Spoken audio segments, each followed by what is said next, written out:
मेरे प्रियो, आज के समय हम लोग कलीसियाओं के बारे में बहुत सुनते हैं।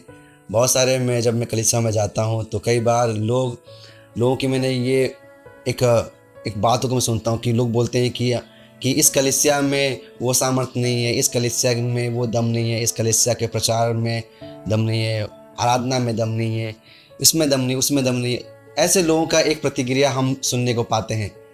मगर मेरे प्रियो, आपको और हमको एक बात को समझने की ज़रूरत है।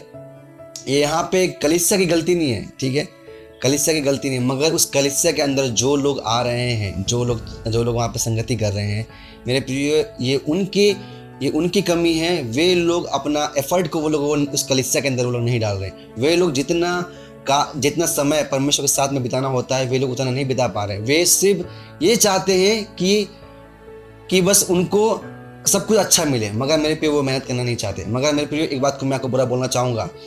कलीसिया जो रूखा सूखा नहीं है, ठीक है, कलीसिया जीवित है, क्योंकि वो कलीसिया परमेश्वर ने वो बनाया हुआ कलीसिया है, परमेश्वर ने स्थापित किया हुआ कलीसिया है। मगर मेरे प्रियो, आपको और हमको समझने की ज़रूरत है कि जब जो कलीसिया के लोग जब उसमें आते हैं, चलते फिरते हैं, उसमें सेवकाई करते हैं लोग, मेरे प्रियो, उनके अंदर इस बात की भाव होना चाहिए कि वे अपनी कलीसिया को सामर्थ्य रूप से वो आगे बढ़ाएं। मेरे प्रियो, परमेश्वर ने आपको ये सामर्थ्य को दिया है, आपको ये बुद्धि ज्ञान को दिया है कि आप अपनी कलीसिया को आप आगे बढ़ा सकें। यहाँ पे कलीसिया की कोई गलती नहीं है। मेरे प्रियो, इस बात पे आप ध्यान करिए, आप सोचिए, क्योंकि ये चीज़ बहुत ज़्यादा महत्वपूर्ण जो चीज़ है, जिसके विषय में कई बार लोग बोलते नहीं हैं। मेरे प्रियो, ये हर एक विश्वासी को समझने की ज़रूरत है। मेरे प्रियो, एक वचन कहता है कि इसका इफिसियों 5:14 में बोलता है कि जाग जा जो सो रहे हैं और मरे हुओं में से उठ,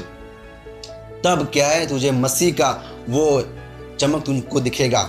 मेरे प्रियो, कहने का मतलब ये है कि जब कलीसिया के जो लोग जब उठेंगे, जब वो लोग आत्मिक तौर से जब वो लोग उठेंगे, तो मेरे प्रियो, तो उनके उस उठने की वजह से मेरे प्रियो, उनके अंदर ये सामर्थ्य को आएगा कि वे पूरे शहर को परमेश्वर की रोशनी से वे लोग भर दे। मेरे प्रियो, तो ये सौभाग्य आपके हाथ में, ये जिम्मेदारी आपके हाथ में कि आप अपने कलीसिया को अपने शहरों में चमकाएं। मेरे प्रियो, परमेश्वर के राज्य को आप चमकाएं। आमीन, हालेलुया। मेरे प्रियो, आशा करता हूँ कि आपको इस बात से आपको आशीष को मिला है और आप समझे हैं, और आप आज के दिन से अपने कलीसिया के लिए आप जोरदार से आप काम करेंगे।